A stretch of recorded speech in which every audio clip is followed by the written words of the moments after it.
আজকে বানালাম পাস্তা। তো পাস্তা বানাচ্ছি একটু আলাদা করে, চাউমিন যেমনভাবে বানাই সেইভাবে।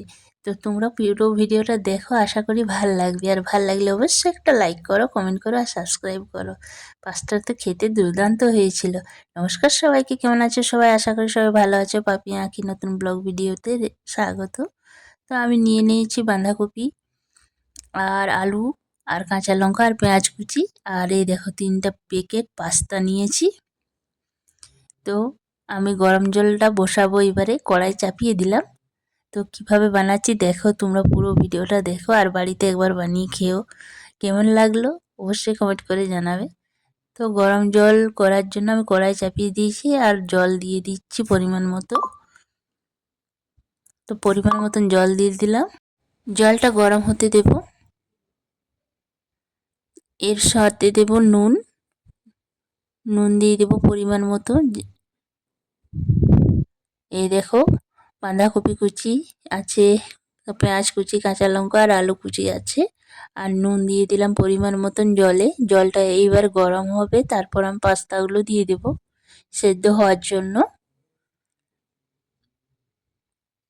তো একটু বেশি করে নুন দিলাম, এবার সেদ্ধ হতে দেব, যে পরে বেশি নুন না দিলেও হবে।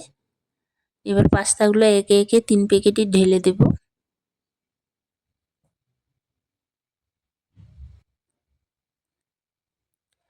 তো পাস্তাগুলো জলটা গরম হওয়ার পরেই আমি দিয়েছি।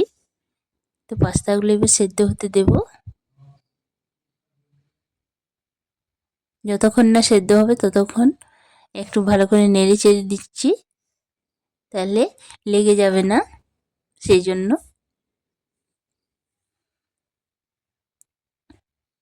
তো সেদ্ধ হোক, তারপর তোমাদের সাথে দেখাচ্ছি। এদিকে ছেলে দেখো হয়েছে হয়েছে করে আসছে আর টিভি দেখতে যাচ্ছে। তো সেদ্ধ হয়ে গেছে, এই দেখো একটাও কিন্তু লেগে যায়নি। আর এক একটা পাস্তা থেকে লেগে যায়, ওগুলো খেতে ভাল লাগে না। এই দেখো পাস্তাটা সেদ্ধ হয়ে গেছে, এবার নামিয়ে দিচ্ছি।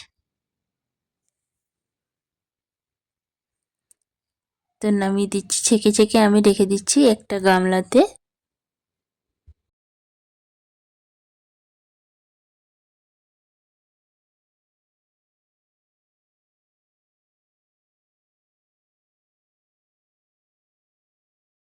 সব পাস্তাগুলো ছাঁকা হয়ে গেছে, এই দেখো ছেঁকে রেখে দিয়েছি। এবার কড়াই চাপিয়ে দিলাম, কড়াইটা ধুয়ে আমি চাপিয়ে দিলাম। এবার সাদা তেল দিয়ে দেবো, সাদা তেলেই করছি পাস্তাটা। আর এটা আমার ডিম ডিমের পিঠে করেছিলাম, ছেঁকেছিলাম সেদিন, সেদিন বলতে গতকাল, তার ছিল সেই তেলটাই আমি ব্যবহার করলাম। আর এইখানে দিয়ে দিলাম আলু কুচিগুলো। আলুগুলো একটু ভাজতে টাইম লাগবে, 2 মিনিট টাইম লাগবে, তাও বেশি লাগবে না। আলুগুলো একটু সেদ্ধ হবে, তারপর আমি বাকিগুলো দেবো। বাকি মানে পেঁয়াজ কুচি, তারপর লঙ্কা কুচি আর বাঁধাকপি কুচি। অল্প একটু নুন দিয়ে দিলাম।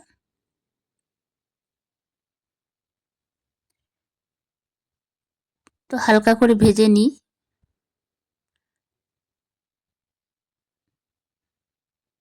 তো আলু ভাজা হয়ে গেছে, এই দেখো। এইবার আমি দিয়ে দেবো পেঁয়াজ কুচি, পেঁয়াজ, কাঁচা লঙ্কা, বাঁধাকপি সব দিয়ে দেবো।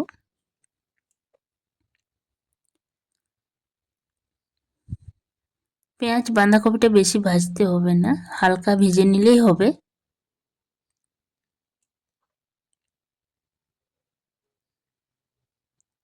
জাস্ট একটু নেড়ে চেড়ে নিতে হবে। এরপর বাঁধাকপিটা দিয়েও হালকা করে ভেজে নেব, ভাজবো না বেশি, 2-1 বার নেড়ে নিলেই হবে। কাঁচা লঙ্কা আর বাঁধাকপিটাও দিয়ে দিলাম।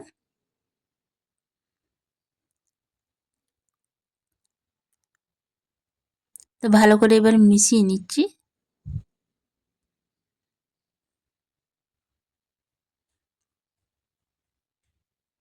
অল্প আর একটু নুন দিয়ে দেব, বাঁধাকপিটা দিলাম তো একটু, সেই পরিমাণ মতো নুন দিয়ে দেব।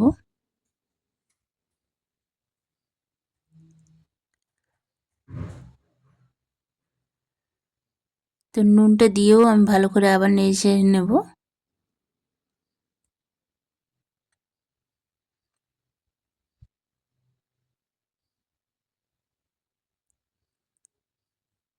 তো দেখো হয়ে গেছে, আমার ভাজা ভাজা হয়ে গেছে। এইবার আমি অল্প একটু হলুদ গুঁড়ো দিয়ে দেব, সামান্য একটু, একটু লঙ্কার গুঁড়ো। আজ একটু ঝাল ঝাল করে পাস্তাটা করব। আমার ছেলেরা কিন্তু ঝাল খেতে পারে, দুই ছেলেই।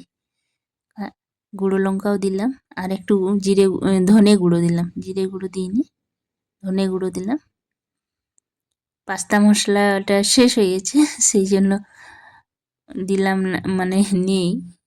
এই মশলাগুলো দিলাম, পাস্তা মশলা থাকলে এই মশলাগুলো দিতাম না। তো এবার আমি পাস্তাগুলো দিয়ে দিচ্ছি কড়াইয়ে একসাথে। এবার ভালো করে ভেজে নেব। সব পাস্তাগুলো ঢেলে দিলাম, এবার ভালো করে মিশিয়ে নেব। দেখো দেখতে কি সুন্দর দেখাচ্ছে, এখনই খেতে ইচ্ছে করছে। তো খেতে দুর্দান্ত হয়েছিল, তোমরাও একবার বাড়িতে বানাবে এইভাবে।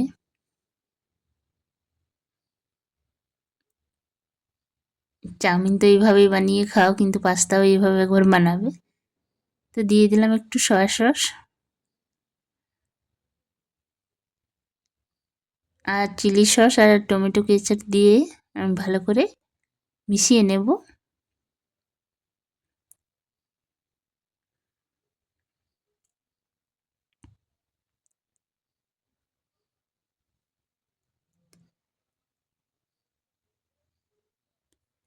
এবার ভালো করে মিক্স করে নেব সব একসাথে। ব্যাস আমার আর 1 মিনিট মিক্স করে নিলেই আমার পাস্তা রেডি। তো এক হাতে মিক্স করা যাচ্ছে না, ভালো করে ধরে মিক্স করতে হবে। তো দেখাচ্ছি তোমাদেরকে কীরকম হয়েছে। এই দেখো কি দারুণ হয়েছে, দেখতেও দারুণ হয়েছে আর খেতেও দুর্দান্ত হয়েছিল। এই দেখো একটার সাথে একটা লেগে যায়নি, খুব ঝরঝরে। এইভাবে পাস্তা বানাবে, আর একটু বেশি পরিমাণেই বানিয়েছি সবার জন্যই। এই যে আমার 2 ছেলে নিয়ে বসে গেছে খেতে, বড় ছেলে দাঁড়িয়ে আছে আর ছোট ছেলে খাচ্ছে। তো ভিডিওটা আর বড় করছি না, দেখা হবে নতুন ভিডিওতে। সবাই ভালো থেকো, আমার ভিডিও দেখতে থাকো, আর ভালো লাগলে অবশ্যই লাইক করো, কমেন্ট করো, সাবস্ক্রাইব করো।